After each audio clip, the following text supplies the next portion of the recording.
আসসালামু আলাইকুম। আজকে আমি আপনাদের সাথে শেয়ার করব আলু দিয়ে লইটা মাছ শুটকি ভুনা রেসিপি।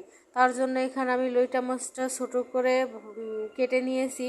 এখন আমি শুটকিগুলো ভালো করে ভেজে নিচ্ছি। আর শুটকিগুলো ভালো করে ভেজে নেওয়া হয়ে গেছে। এখন আমি গরম পানি দিয়ে ভিজে রাখবো আধ ঘন্টার মতো। আর আগে থেকে আমি চুলার উপর কড়াই বসিয়ে নিয়েছি। আর আলু আমি আগে থেকে কাটে ধুয়ে পরিষ্কার করে রেখেছিলাম। এখন আমি আলুগুলো লবণ হলুদ দিয়ে ভালো করে ভেজে নিচ্ছি।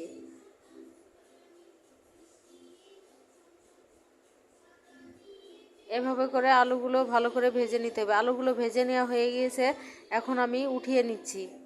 আর একই কড়াইয়ের মধ্যে আমি দিয়ে দিলাম এখন আস্ত জিরা, তারপর দিয়ে দিলাম 2 টুকরা তেজপাতা, তারপর এখন দিয়ে দিলাম 2টা সাদা এলাচ দিয়ে আমি ভালো করে মশলাগুলো ভেজে নিব।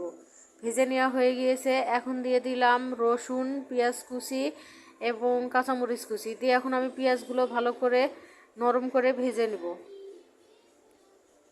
আর পেঁয়াজগুলো একদম কড়া করে ভেজে নেওয়া যাবে না, হালকা নরম করে ভেজে নিতে হবে। পেঁয়াজগুলো আমার ভেজে নেওয়া হয়ে গিয়েছে, এখন দিয়ে দিলাম রসুন বাটা, এখন দিয়ে দিলাম আদা জিরা বাটা, এখন দিয়ে দিলাম পেঁয়াজ বাটা। এখানে সব মশলাগুলো আমার পরিমাণ মতো আমি ব্যবহার করেছি, আপনারা আপনাদের পরিমাণ মতো ব্যবহার করবেন। মশলাগুলো দেওয়া হয়ে গেছে, এখন আমি সবগুলো মশলা একসঙ্গে ভালো করে ভেজে নিব। আর মশলাগুলো ভালো করে ভেজে না নিলে মশলার কাঁচা গন্ধটা থেকে যাবে, সেই কারণে মশলাটা ভালো করে ভেজে নিতে হবে। মশলাটা ভালো করে ভেজে নেওয়া হয়ে গেছে, এখন আমি এখানে দিয়ে দিলাম পানি। পানি দিয়ে আমি কিছু সময় কষিয়ে নিব। কষিয়ে নেওয়া হয়ে গিয়েছে, এখন দিয়ে দিলাম পরিমাণ মতো লবণ, তারপর দিলাম হলুদ গুঁড়া, এখন দিয়ে দিব শুকনো মরিচ গুঁড়া। আর এখানে আমি ঝালটা একটু বেশি ব্যবহার করব, কারণ শুটকি ভুনাতে ঝাল বেশি হলে খেতে মজা লাগে, সে কারণে আমি এখানে ঝালটা একটু বেশি ব্যবহার করতেছি। আপনারা চাইলে আপনাদের পরিমাণ মতো ব্যবহার করবেন। দিয়ে আমি এখন মশলাগুলো ভালো করে কষিয়ে নিচ্ছি। মশলাটা কষানো হয়ে গেছে, এখন আমি এখানে দিয়ে দিলাম সামান্য পরিমাণে পানি।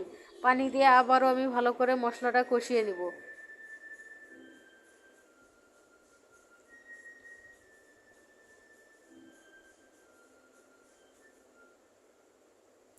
মশলাটা ভালো করে কষিয়ে নেওয়া হয়ে গেছে, এখন আমি ধুয়ে পরিষ্কার করে রাখা লইটা মাছের শুটকিগুলো দিয়ে দিলাম।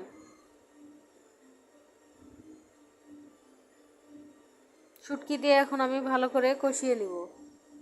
আর এখন আমি এখানে কোনো রকম পানি ব্যবহার করব না, ঢাকনা দিয়ে চুলার আঁচ কমিয়ে আমি ভালো করে শুটকিটা কষিয়ে নিব।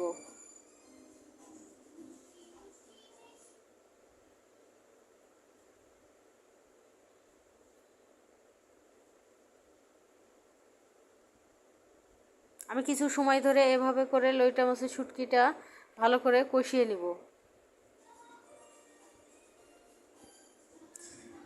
শুটকিগুলো কষানো হয়ে গিয়েছে, এখন দিয়ে দিলাম ভেজে রাখা আলুগুলো।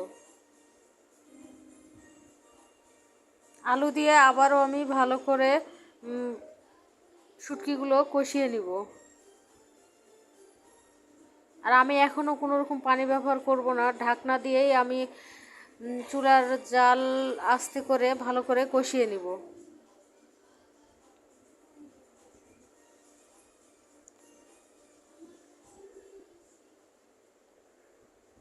এভাবে করে ঢাকনা দিয়ে কিছু সময় কষিয়ে নিতে হবে।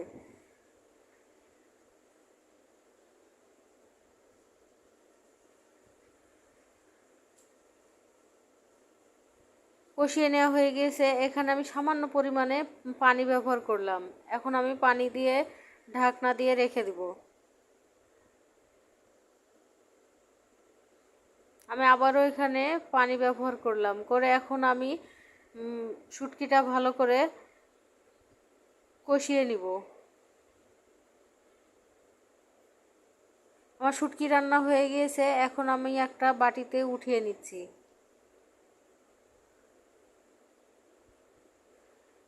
আর আমার ভিডিওটি যদি আপনাদের কাছে ভালো লেগে থাকে, অবশ্যই একটা লাইক কমেন্ট শেয়ার করবেন এবং আমার চ্যানেলটি সাবস্ক্রাইব করে দিবেন। আর এইভাবে বাসায় তৈরি করে খেয়ে দেখবেন। আসসালামু আলাইকুম।